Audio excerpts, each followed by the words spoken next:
बिमामा अङ्क 1 जीवन बिमाको इतिहास। नमस्ते, मेरो नाम Vikesh Maharjan, chartered accountant, LIC Nepal लिमिटेडमा ब्रान्च म्यानेजरको भूमिका निर्वाह गर्दै आइरहेको छु। मानव जीवन जोखिमयुक्त छ। जोखिमलाई एक हदसम्म कम गराउन सकिए तापनि उन्मूलन गर्न भने सकिँदैन।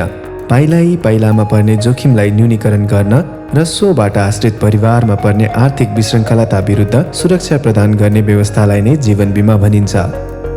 बिमाको उत्पत्ति कहिले र कहाँबाट भयो भन्ने कुरा खोजीकै विषय रहेको छ। केही विद्वानहरूको भनाइअनुसार 4500 ईसा पूर्वतिर बेबोलोनिया, ग्रिक तथा रोमतिर बिमाको प्रचलन थियो। प्राय ऐतिहासिक कालमा उत्तर इटालीका व्यापारीहरू व्यापारको सिलसिलामा टर्की जाँदा उनीहरूलाई तुर्कहरूले पक्रिने, थुन्ने, यातना दिने, मारिदिने गर्थे। यसको अलावा समुद्रमा यात्रा गर्दा समुद्रिक ढाकाहरूले पनि दुःख दिन्थे। त्यस्ता समस्याहरूलाई पनि ध्यानमा राखी प्रत्येक यात्राको लागि व्यापारीबाट केही रकम जम्मा गरी एउटा कोष खडा गरिन्थ्यो र कुनै दुर्घटना परेमा सोही कोषबाट खर्च गरिन्थ्यो। यसरी सहकारिताको रूपमा जीवन बिमाको अविकसित रूप प्रारम्भ भयो। 18 जुन 1583 को दिनलाई जीवन बिमाको इतिहासमा महत्त्वपूर्ण दिन मानिन्छ। सो दिन बेलायतका 16 जना व्यक्तिहरूको एउटा समूह मिली विलियम गिभन्स नाम गरेका व्यक्तिको 1 वर्षको जीवन बिमा गरियो। सो बिमा बाबत बिमाङ्कको 8% बिमा शुल्क लिइएको थियो। निज विलियम गिभन्सको बिमा गरेको 11 महिनाभित्र मृत्यु भएकोले बिमाङ्क भुक्तान गर्नु परेको थियो। प्रमाणित दस्तावेज समेत भएको यो बिमा नै पहिलो जीवन बिमा हो। सन् 1693 मा गणितज्ञ एडमन्ड हेलीले मोर्टालिटी टेबल तयार गरी बेलायतको रोयल सोसाइटीमा पेश गरे। यसले जीवन बिमाको बिमा शुल्क निर्धारण गर्दा मोर्टालिटी टेबलको आधार लिनुपर्छ भन्ने विचार प्रवाह गर्यो। बेलायतमा 1696 मा द ह्यान्ड इन ह्यान्ड सोसाइटीको नाममा पहिलो सङ्गठित संस्थाले जीवन बिमा गर्न सुरु गर्यो। तर बिमा शुल्क गणना गर्ने कुनै पनि वैज्ञानिक आधार भने थिएन। लन्डनका हर्डले नामक पुस्तक पसलले एमोकेबल सोसाइटी सम्बन्धी विचार प्रस्तुत गरे। उनको विचारको समर्थनमा सन् 1706 मा रोयल चार्टर जारी गरियो। त्यसपछि गठन भएका एमोकेबल सोसाइटीहरूले अल्प समय 1 वर्षको लागि जीवन बिमा जारी गर्न थाले। तर उनीहरूले भुक्तानी दिने बिमाको रकम निश्चित भने हुँदैन थियो। वर्षभरिको बिमितको मृत्यु सङ्ख्या र त्यस वर्षमा आर्जन हुन आएको जम्मा बिमा शुल्कको आधारमा बिमाको रकम निर्धारण गरी भुक्तानी दिइन्थ्यो। यसले भविष्यमा जीवन बिमा शुल्क गणना गर्ने एउटा आधार भने तयार गर्यो।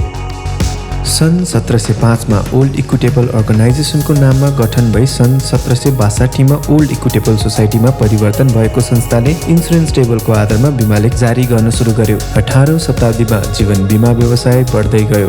व्यवसायको वृद्धिसँगै यसको दुरुपयोग पनि हुन थाल्यो। समाजका कुख्यात वा विख्यात व्यक्तिको नाममा सरोकार नै नभएका व्यक्तिहरूको जीवन बिमा गराएर ती व्यक्तिको मृत्यु बखत बिमाको भुक्तानी लिने प्रचलन बढ्न थाल्यो। अन्ततः सन् 1774 मा बेलायतमा लाइफ एस्युरेन्स एक्ट पारित भयो र बिमालाई जुवा हुनबाट रोकियो।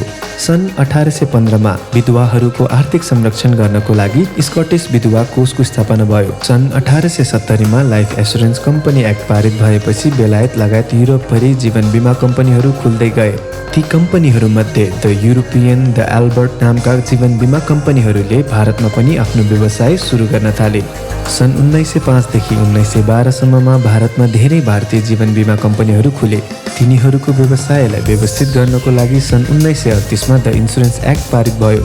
सन् 1955 मा आइपुग्दा भारतमा प्रोभिडेन्ट फन्ड सोसाइटी समेत गरी 250 वटा जीवन बिमा कम्पनीहरू खुलिसकेका थिए। सन् 1956 मा लाइफ इन्सुरेन्स कर्पोरेसन एक्ट पारित भएपछि सबै जीवन बिमा कम्पनीहरूलाई राष्ट्रियकरण गरी life insurance corporation of India खडा भयो। नेपालमा पूर्वकालदेखि गुठीको प्रचलन थियो। यसलाई जीवन बिमाको अविकसित रूप मान्न सकिन्छ। आधुनिक जीवन बिमा नेपालमा कुन मितिदेखि सुरु भयो भन्ने प्रमाणित अभिलेख भने पाइँदैन। भारतमा खुलेका विभिन्न जीवन बिमा कम्पनीहरूले आफ्नो एजेन्ट मार्फत नेपालमा आधुनिक जीवन बिमा भित्राए। सन् 1956 मा भारतीय जीवन बिमा खुलेपछि सो निगमले आफ्ना एजेन्ट तथा एजेन्ट अफिस मार्फत नेपालमा जीवन बिमा व्यवसाय गर्न थाल्यो। विक्रम सम्वत 2004 मा पहिलो निर्जीवन बिमा कम्पनी खुले तापनि विक्रम सम्वत 2029 साल फागुन 7 देखि विक्रम सम्वत 2024 मा स्थापना भएको राष्ट्रिय बिमा संस्थानले जीवन बिमाको कारोबार सुरु गर्यो। राष्ट्रिय बिमा संस्थान र भारतीय जीवन बिमा निगम बीच भएको सम्झौता अनुसार भारतीय जीवन बिमा निगमले आफ्नो नेपालभित्रको कारोबार राष्ट्रिय बिमा संस्थानलाई हस्तान्तरण गरी उसका नेपाल स्थित कार्यालयहरू बन्द गर्यो। विक्रम सम्वत 2044मा स्थापना भएको national life and general insurance company लिमिटेडले 2046मा जीवन बिमा कारोबार सुरु गरेपछि नेपालमा जीवन बिमा व्यवसायमा निजी क्षेत्रको संलग्नता रहँदै आएकोमा 2058 सालसम्ममा LIC Nepal limited, Nepal life तथा एलिकोले नेपालमा जीवन बिमा व्यवसाय सुरु गर्यो। 2077 सालसम्म आइपुग्दा 19वटा जीवन बिमा कम्पनी, 20वटा निर्जीवन बिमा कम्पनी तथा एउटा पूर्ण बिमा कम्पनी गरी कुल 40वटा बिमा कम्पनी नेपालमा सञ्चालनमा छन्।